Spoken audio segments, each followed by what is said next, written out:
அழகி.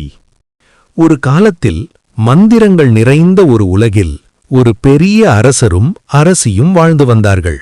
அவர்களிடம் எல்லாம் இருந்தது: செல்வம், அரண்மனை, மக்கள் அன்பு. ஆனால் அவர்களின் மனதில் ஒரு பெரிய குறை இருந்தது. அரச சிங்காசனத்திற்கு ஒரு வாரிசு இல்லை.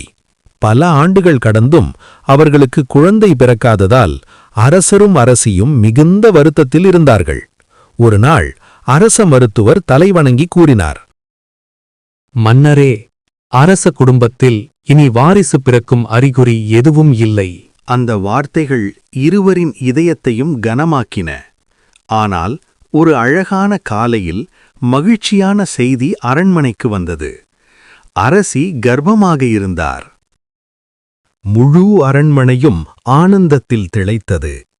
சில மாதங்களில் ஒரு அழகிய பெண் குழந்தை பிறந்தது. அவளுக்கு அரோரா என்று பெயர் வைத்தார்கள். அரோராவின் அழகு அவள் பிறந்த நாளிலேயே முழு நாட்டையும் மயக்கியது. அவளின் சிரிப்பு கூட ஒரு மந்திரம் போல இருந்தது. அரோரா பிறந்ததை கொண்டாடும் வகையில் அவளின் ஆசீர்வாத விழாவிற்கு அரசர் ஏற்பாடு செய்தார்.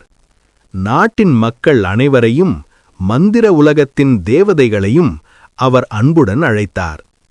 அரண்மனை முழுவதும் விழாக்கோலத்தில் அலங்கரிக்கப்பட்டது. தங்கத் தட்டுகள் சூரியனைப் போல ஒளிர்ந்தன. விழா தொடங்கியது. தேவதைகள் ஒருவருக்கொருவர் முன்னே வந்து அழகிய குழந்தை அரோராவுக்கு தங்களது ஆசீர்வாதங்களை வழங்கினர். இந்த குழந்தை உலகிலேயே மிக அழகான பெண்ணாக வளரட்டும். அவளின் குரல் குயிலின் பாடலை விட இனிமையாக இருக்கட்டும்.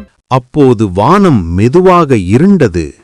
காற்று சீறி அரண்மனையின் மகிழ்ச்சி நிமிடங்களில் மௌனமாக மாறியது. இது இயற்கை அல்ல, ஏதோ அசாதாரணமானது நடக்கவிருந்தது.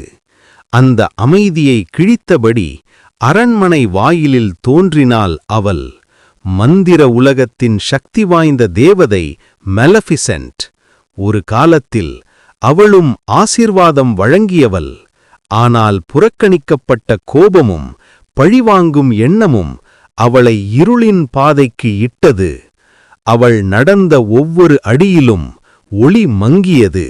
அவளின் குளிர்ந்த பார்வை நேராக விழுந்தது சிறிய அரோராவின் மீது. என்னை அழைக்க மறந்ததற்கான பரிசு இதோ. இந்த குழந்தை 16 வயதில் ஸ்பின்னிங் வீலை தொட்ட நொடியில் அவள் வாழ்க்கை ஒரு ஆழ்ந்த இருளில் மறைந்து போகும். அதை சொல்லிவிட்டு மலிஃபிசென்ட் இருளில் மறைந்தாள். அப்போது ஒரு நல்ல தேவதை முன்னே வந்தாள். என் மன்னரே, என் ஆசிர்வாதம் இன்னும் மீதமுள்ளது. அவள் உயிரிழக்க மாட்டாள், ஆனால் ஆழ்ந்த உறக்கத்தில் விழுவாள். ஒரு உண்மையான இளவரசரின் முத்தம் அவளை எழுப்பும். அரசர் உடனே நாட்டில் உள்ள அனைத்து ஸ்பின்னிங் வீலையும் அழிக்க உத்தரவிட்டார். ஆண்டுகள் கடந்தன. அரோரா அழகாகவும் அறிவாளியாகவும் வளர்ந்தாள். அவள் நடப்பதே ஒரு இசை போல இருந்தது. அவளின் 16வது பிறந்த நாள் நெருங்கியது. அனைவரும் கவலையுடன் இருந்தார்கள். ஆனால் அரோராவிடம் உண்மை சொல்ல யாருக்கும் தைரியமில்லை. ஒரு நாள் அரோரா அரண்மனையின் பழைய அறைக்குச் சென்றாள். அங்கே ஒரு பழைய ஸ்பின்னிங் வீல் இருந்தது. ஆர்வத்தில் அதைத் தொட்டவுடன் சாபம் நிறைவேறியது. அரோரா ஆழ்ந்த உறக்கத்தில் விழுந்தாள். நிழல்களின் நடுவே மேலஃபிசென்ட் நின்றாள், வெற்றியின் சிரிப்பு உதடுகளில். அடுத்த நொடியே அவள் இருளில் கரைந்தாள்.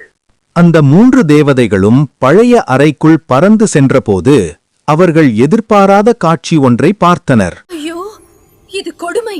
மன்னரும் மகாராணியும் அறிந்தால் உடைந்து போய்விடுவார்கள். இல்லை, அவள் இதை தனியாக எதிர்கொள்ளக்கூடாது. அனைவரையும் வயதில்லா உறக்கத்தில் ஆழ்த்துவோம்.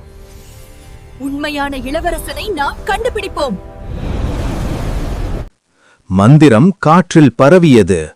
அவர்கள் அனைவரையும் ஆழ்ந்த உறக்கத்தில் ஆழ்த்தினர். அரண்மனை முழுவதும் அமைதியே ஆட்சி செய்தது. அவர்கள் அரோராவை மென்மையாக படுக்கையில் படுக்க வைத்து உறக்கத்தில் விழுந்த அரண்மனையை காத்தனர். அரண்மனை சுற்றிலும் மரங்கள், கொடிகள் வளர்ந்து அது சாபம் பெற்ற காடு என அழைக்கப்பட்டது. 3 தேவதைகளும் உலகமெங்கும் உண்மையான இளவரசனை தேடினார்கள். ஐயோ, இவன் சாப்பிடுறத நிறுத்தவே மாட்டானா? அடடா, இவன் எப்போதாவது விழித்திருக்கிறானா? அரோராவின் ராஜ்யத்தை இப்போ வேறொருவர் ஆட்சி செய்து வந்தார். அங்கே ஒரு துணிச்சலான இளவரசர் பிலிப் வளர்ந்து வந்தான். மாலிஃபிசென்ட் சாபம் பெற்ற காட்டை கைப்பற்ற முயற்சி செய்தாள். அவனுடைய துணிச்சலால் மாலிஃபிசென்ட் கைப்பற்றும் முயற்சியை எதிர்த்து பிலிப் நேருக்கு நேராக போரிட்டு வென்றான். மாலிஃபிசென்ட்டின் தீய சக்தி மங்கியது. முழு உலகமும், மக்கள், தேவதைகளும் மகிழ்ச்சியில் வெற்றி கொண்டதை கொண்டாடினர். நம்ம கண்ணு இவ்ளோ நாளா குருடா போச்சே. இவர்தான் நம்ம இளவரசன். அன்றிரவே 3 தேவதைகளும் இளவரசர் பிலிப்பை சந்தித்தனர். அரோராவின் கதை அனைத்தையும் அவனிடம் சொன்னார்கள். அடுத்த கணமே அவன் சாபம் சூழ்ந்த அந்த காடுக்குள் நுழைந்தான். முள்ளும் முட்களும் அவனைத் தடுக்க முயன்றன. ஆனால் அவனின் துணிச்சல் அந்த இருளையும் வென்றது.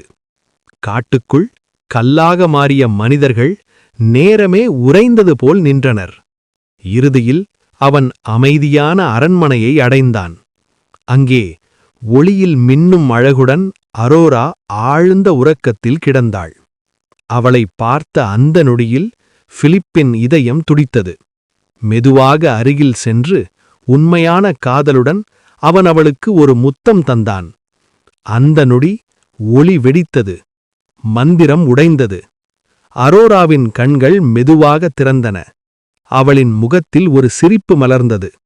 அதே சமயம் முழு அரண்மனையும் விழித்தது. நின்ற வாழ்க்கை மீண்டும் ஓடியது. அரசரும் மகாராணியும் கண்ணீர் மல்க அவர்களின் மகளை கட்டியணைத்தனர். பின்னர் இளவரசர் பிலிப்புக்கு மன்னரின் கிரீடம் சூட்டப்பட்டது. முழு நாடும் அந்த வெற்றியை கொண்டாடியது. சூரியன் மறையும் வேளையில் அரோராவும் பிலிப்பும் அரண்மனை மாடியில் நின்றனர். கைகள் கோர்த்து ஒருவரை ஒருவர் காதலுடன் பார்த்தனர். அந்து எந்த சாபத்தையும் வெல்லும். அந்த கதை ஒரு இனிய ஆரம்பமாக முடிந்தது. சப்ஸ்கிரைப் பண்ணுங்க.